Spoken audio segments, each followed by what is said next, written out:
discuss today's top stories. Sonia's here in the studio. Nick Ferrari still in your LBC studio. Good morning to both of you. Thank you for joining us. We're going to start with the amazing Jesy Nelson, of course, who was with us here yesterday, making the front pages on lots of the papers after our interview with her yesterday. She talked so movingly about her baby twins and that condition that they have, which means that they may never walk. She has to be on a breathing machine at night because she isn't strong enough to breathe by herself at night. They have to have cough assist machines to help them cough. I have to put feeding tubes down their nose to, like, get out secretions off their chest. I'm still struggling with it, I won't lie, but that is the part that, like, really gets me, is that I just want to be their mum. Like, I don't want to be a nurse. You won't always be there. So it's hard. Yeah.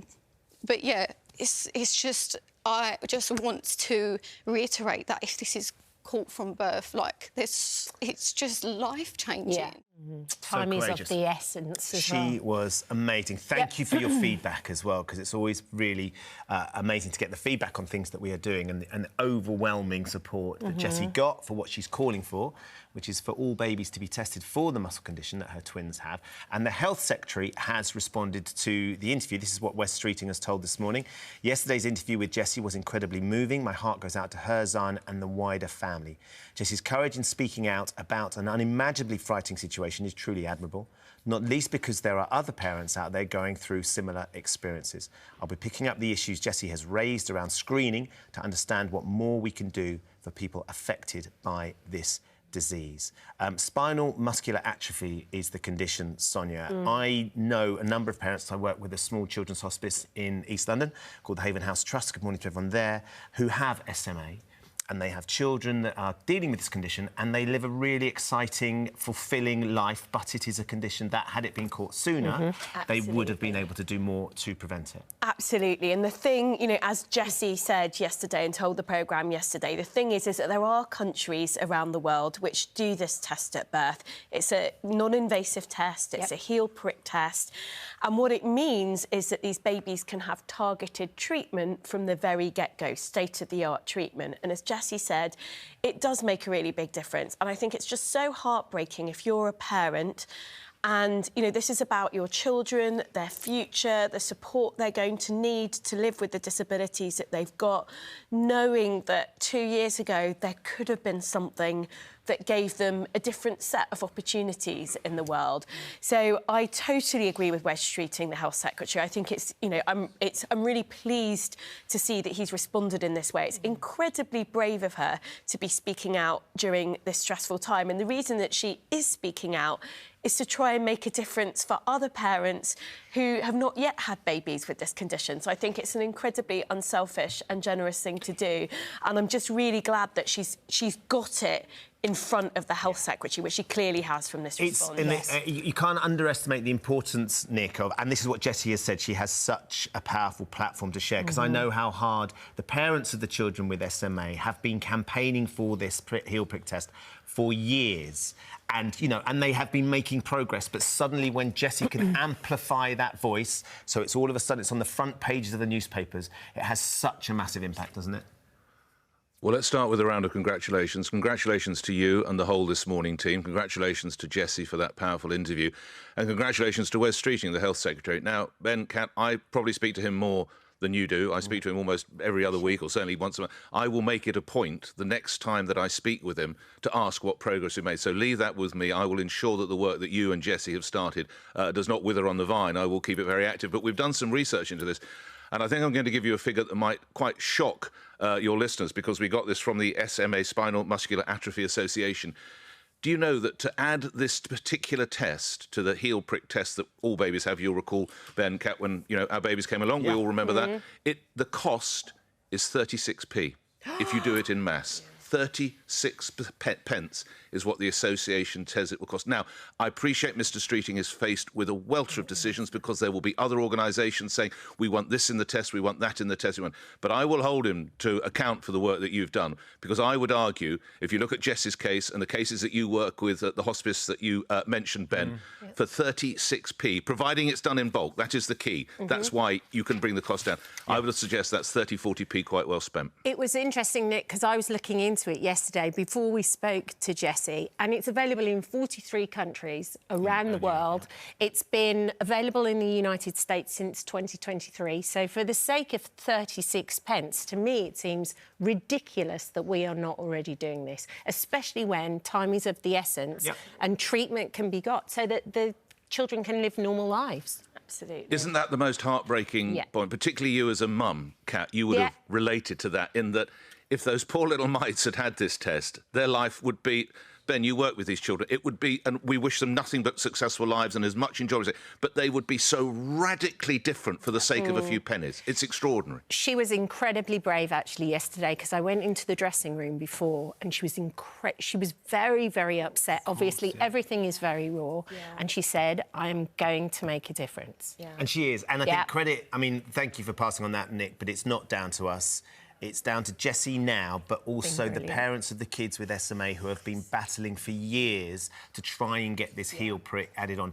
If the momentum that Jesy can bring to it finally gets over the line, it's all the hard work and what they've been through to make the difference. She said exactly they're the ones that deserve all the credit. Absolutely. No, I totally agree. And it's these parents are fighting for the parents of the future who are going to have babies with this condition. And I just think it's such an important thing they're doing.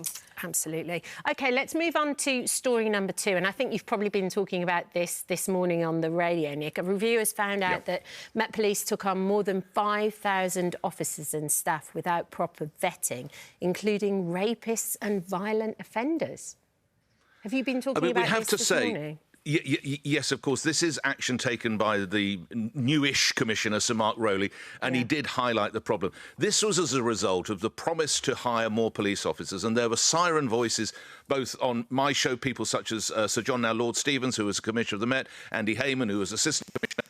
You cannot rush to recruit police officers. It's such a key position. They have to be properly vetted. And what we've discovered, Kat, is that vetting did not take place. And in some instances, police officers recruited who carried on with a life of crime. In some instances, they recruited people who'd been accused and been convicted of sexual crimes. Even, and I won't mention the particular officer because the victims don't want his name remembered, but the most serious sexual offender ever in Met's history was recruited. This is the scale of the problem. Now, the Met are saying it's because their checks are being made that they're now being rooted out. We are talking about a police force, of course, that has been in special measures. The people in London are asking fairly serious questions about the level of efficiency of the Met, and this is just another set of damning headlines that they have to address.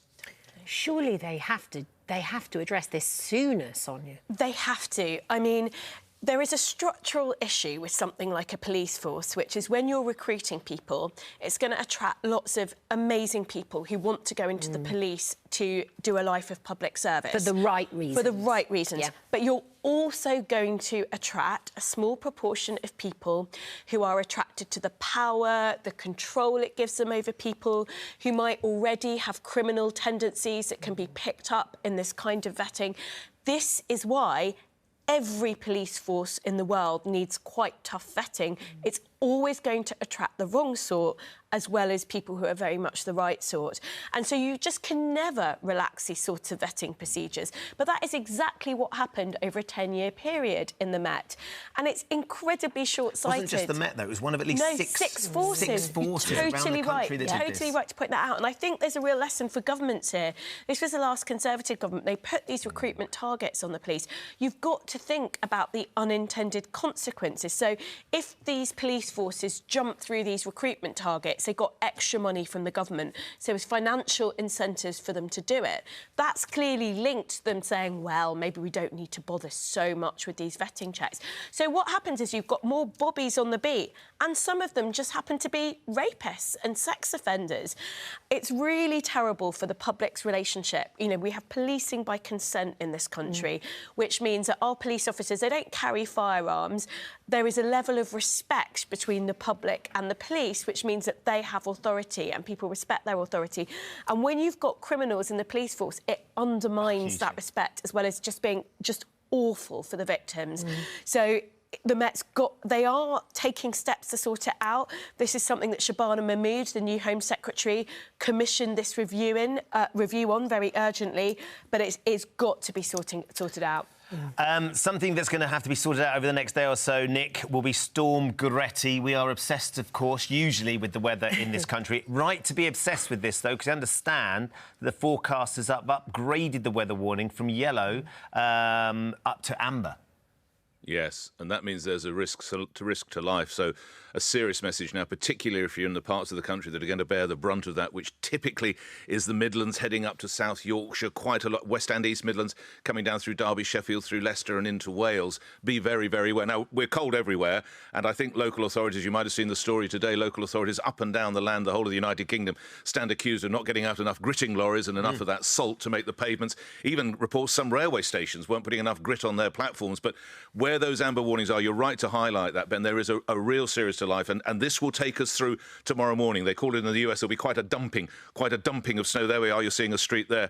Again, under you can see that side road there, the cars parked on the side, having a lot of problems there. So if you're in that area, take extra care and sort of batten down the hatches. There's going to be quite heavy snow, it is reported, I hasten to add, through tonight and into tomorrow, Friday morning. Massive increase in people turning up at A&E, of course, who are struggling. There's been crashes along the way on some of those roads. Black ice is a big issue as well, Sonia. Lots of people slipping on the black ice. The NHS have issued some advice on the most effective way to avoid slips and falls during icy conditions, urging people to waddle like a penguin instead of taking normal steps. How does one do that, Ben Shepherd? Fortunately, how does one we do have that? employed the most penguin-like member of the family. Oh, he's so cute.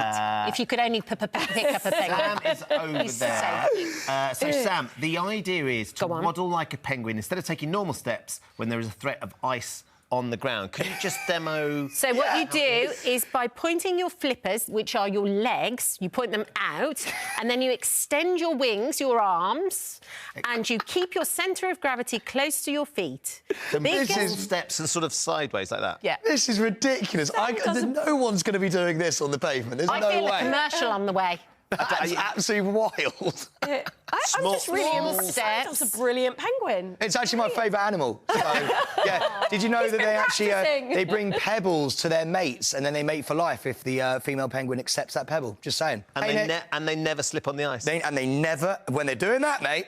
Never. I mean, we're joking about it. I mean, how is he single? I mean, the reality is we are joking about it, but the pressure on the A&E at the minute, the idea that you actually could make a simple change to sort of how you're going about your walk that means you don't go in to have a sprain sorted, Sonia. Absolutely, it could make a difference. So it feels funny, but it's wise advice, I think. Just take care out there.